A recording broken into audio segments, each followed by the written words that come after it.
A paz do Senhor Jesus, irmão. Bem-vindo ao canal aí, hashtag Vem para EBD, da revista CADB. Nós estamos estudando o livro de João, que é o Evangelho do Filho de Deus. Eu sou o professor Diego Ataíde, sou professor da Escola Bíblica Dominical. Nós estamos agora na pré-aula da lição de número 9, Jesus, a ressurreição e a vida. Lembrando que nós vamos passar agora no vídeo apenas o primeiro bloco. Eu quero estar te convidando, irmãos, aí, por gentileza, que você se inscreva em nosso canal, que você vai estar contribuindo para manter essa ideia, que você vai estar contribuindo aí com a Escola Bíblica Dominical. É muito importante para nós que você venha estar se inscrevendo aí, dando seu apoio, dando seu joinha aí, dando seu like, para que essa obra aqui não venha parar. Amém? Então, vamos à aula.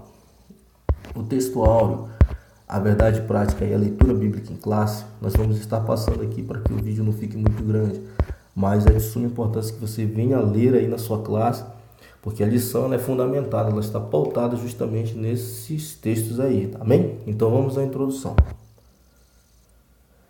Ele é o sétimo e último do maior milagre público operado por Jesus registrado no Evangelho. Então ele foi realizado na última semana antes de Jesus ser preso e ser morto. Então, esse é o último, irmão, dos grandes sinais ali. A gente sabe que o Evangelho de João é o Evangelho dos sinais. E que temos aí 7 sinais descritos em seu livro. Então, esse daqui é a última evidência ali, o último sinal. A última evidência que Jesus é o Cristo. Então, ele é frequentemente chamado de o maior, que ele é o ápice ali, o clímax adequado das obras terrenas de Jesus. E além do mais, ele é o maior exemplo do que Jesus pode fazer pelos homens, que é justamente isso aí, ó, trazer da morte para a vida.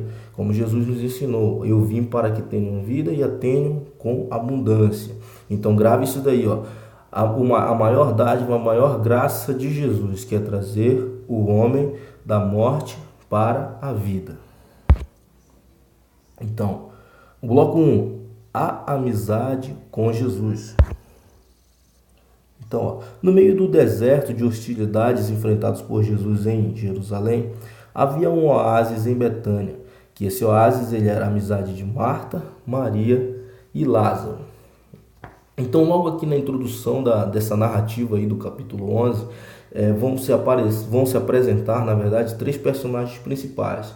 As 2 irmãs, que é Marta e Maria, e elas são identificadas ali como residente em Betânia. Maria era aquela descrita ali como aquela que tinha ungido o Senhor com unguento e tinha enxugado seus pés com seus cabelos. E Lázaro, o irmão das mulheres, ele não é mencionado em outra parte do Novo Testamento, mas aqui ele é o personagem, vamos dizer assim, o personagem principal, personagem muito importante.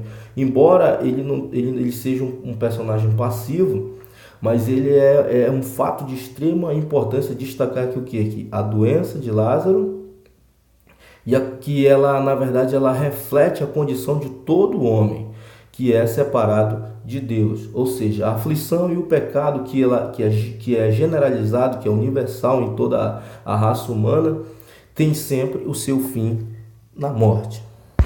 Vamos lá. Amigo doente e morto, o item 1 aqui. Então, Lázaro, irmão de Maria e Marta, estava gravemente doente. Então, Maria e Marta logo vão enviar um mensageiro pedindo ajuda. Para quem? Ajuda para Jesus. Então, logo que o mensageiro saiu de Betânia, Lázaro morreu. Quando deu notícia a Jesus, Lázaro já estava morto e sepultado. Jesus demora ainda mais 2 dias e gasta outro dia ainda para chegar. Daí, quando chegou, Lázaro já estava sepultado havia 4 dias. Então, cabe lembrar que aqui, ó, na hora do desespero, vamos dizer assim, na hora da angústia, as irmãs elas mandaram um recado para Jesus, que era dizendo assim: Senhor, eis que está enfermo aquele a quem tu amas. Ou seja, é uma mensagem bem, vamos assim dizer, bem da parte humana, caracterizando ali que Jesus ele tinha cultivava um amor, vamos assim dizer, familiar, um amor mais pessoal por Lázaro. Então elas utilizaram disso aí para estar o quê? Para estar se dirigindo a Lázaro. O interessante, irmãos, é que Jesus, olha só, o amor de Jesus por Lázaro não manteve longe de sua vida a doença e as dificuldades. Algumas lições podem ser aprendidas com esse episódio. A primeira lição é que, olha só, as crises elas são inevitáveis. Então, qual é a maior forma, vamos dizer assim, qual é a melhor solução para se enfrentar uma crise?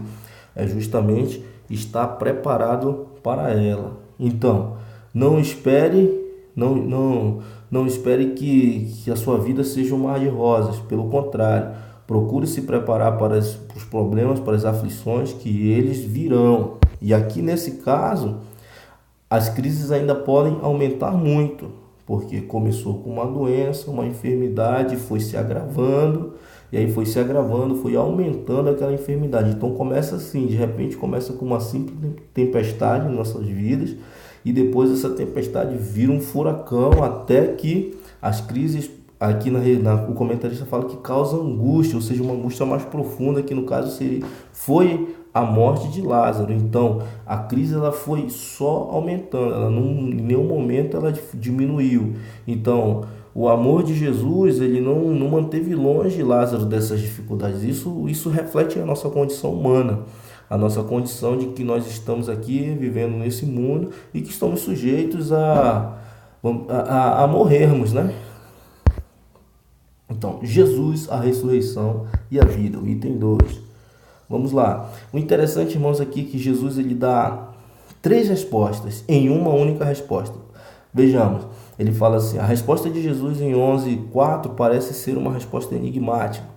Ao receber a notícia, Jesus disse, veja bem, esta enfermidade não é para a morte, e sim para a glória de Deus, a fim de que o Filho de Deus seja glorificado. Então, se a gente dividir essa resposta, a gente vai ter, praticamente, como eu falei, 3 respostas em uma só. A primeira parte é que Jesus fala assim, esta enfermidade não é para a morte.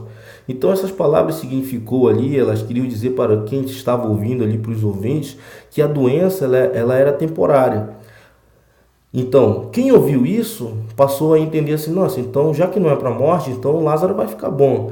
Mas só que na verdade para Jesus elas tinham um significado ainda maior. Ele dizia que ele quis dizer que a morte de Lázaro não é maior é apenas uma morte temporária, porque ele sabia o que iria fazer. Então, a morte não teria como barrar aí vamos assim dizer, este último e tão maravilhoso sinal. O segundo é que essa doença era para a glória de Deus. Então a cura, sem dúvida, ela capacitaria os homens a ver a glória de Deus em ação. Ou seja, quem viu aquele milagre ali acontecer, como o texto fala, creu por essa grandeza aí desse sinal. Então, aquela doença foi para a glória de Deus. Em terceiro lugar, ele fala que a enfermidade é para que o Filho de Deus seja glorificado por ela. Ou seja, o milagre da ressurreição de Lázaro dos mortos, aqui no Evangelho de João, a justificativa para o julgamento da morte, para o julgamento e a morte de Jesus, porque foi por conta disso que os fariseus eles vieram e prenderam Jesus, e que também mais à frente ele foi glorificado em sua morte. Então, como falei aqui no início do vídeo, um ponto principal dessa lição é justamente a gente estar entendendo que a morte não tem poder nenhum sobre Cristo, e muito menos sobre aqueles que estão debaixo da autoridade de Cristo. No versículo 25 do capítulo 11, Jesus fala assim, olha, eu sou a ressurreição e a vida. Aquele que crê em mim, mesmo que morra, viverá. E todo aquele que crê em mim não morrerá eternamente. Aí ele deixa uma pergunta, tu crês nisso? Então, um ápice aqui desse capítulo é justamente mostrar que a morte perdeu. A morte não tem poder, a morte não pode tocar em Cristo. Então, o item 3.1, aqui vem uma parte interessante, que é a demora surpreendente, que Jesus demorou, né, para estar se dirigindo ali para ir curar Lázaro. Então, como conciliar nossas necessidades com a demora de Jesus? Veja bem, eles precisavam de um milagre urgente e Jesus demora. Em vez de mudar sua agenda para socorrer Lázaro, Jesus ainda ficou mais 2 dias onde estava. Então, Marta e Maria fizeram a coisa certa na hora da aflição, buscaram a Jesus. Então, alguns hesitam aí e chegam até a tropeçar nisso aí que parece ser um paradoxo aí para o entendimento, tendo em vista que se Jesus amava tanto Lázaro, por que ele deixou ele morrer? Por que ele não foi curar? Então, essa é uma pergunta que ela é bem frequente na mente dos homens que são afligidos pela tristeza e até mesmo por doenças e pela morte. Quando se está doente, se tem pressa, não é isso? Então, mas Jesus tinha suas razões. Como o Senhor amava essa família, ele escolheu o exato momento ali para fazer essa visita e o momento que essa visita seria mais frutífera, que foi justamente para que ele fosse para que o nome do Senhor fosse glorificado e que as outras pessoas ali crescem, né, no nome de Jesus. Então, eles buscaram ajuda na base certa, basearam-se no amor de Jesus por Lázaro e não no amor de Lázaro por Jesus. Então, Jesus poderia ter impedido que Lázaro ficasse doente, também poderia tê-lo curado à distância. Então, ele já havia curado o filho do oficial à distância, né? E já tinha feito várias outras curas, mas só que ele não fez isso. Por que não curou o seu amigo a quem amava? Então, a atitude de Jesus parece contradizer o seu amor. Os judeus não puderam conciliar o amor de Cristo com o sofrimento da família. Eles pensaram que o amor e o sofrimento não podiam andar juntos. O fato de sermos amados por Jesus não nos dá imunidades especiais. Então, olha só, Jesus não se dispôs a curar Lázaro. Ali naquele momento ele quis fazer, na verdade ele fez algo muito maior, que foi trazer Lázaro da morte para a vida, ilustrando ali a sua missão, o seu ministério terreno, que foi resgatar o homem da morte para a vida. Então, na nossa mente limitada, às vezes a gente quer que Deus faça, a gente pede a Deus que Ele faça coisas pequenas. O porquê? Porque nossa mente é limitada, mas Deus ele sempre está nos mostrando algo mais profundo. Enquanto que eles precisavam de uma cura, Jesus ali ele traz essa lição de vida que na verdade testifica o seu ministério, que é resgatar o homem da morte. Bem, irmãos, aqui a gente chega no final do primeiro bloco, espero que você tenha gostado.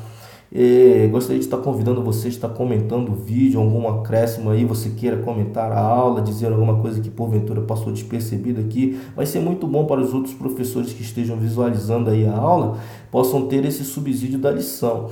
Então eu quero já estar te convidando mais uma vez a estar se inscrevendo em nosso canal, #VemPraEBD, e que não deixe aí de dar o seu like, de dar sua curtida, deixar seu comentário. E se você se interessou por essa apresentação aí em PowerPoint, entre em contato com a gente através aí dos comentários do e-mail, que aí a gente vai estar enviando para você aí na sua igreja, para você estar estudando, passando aí na sua aula de domingo.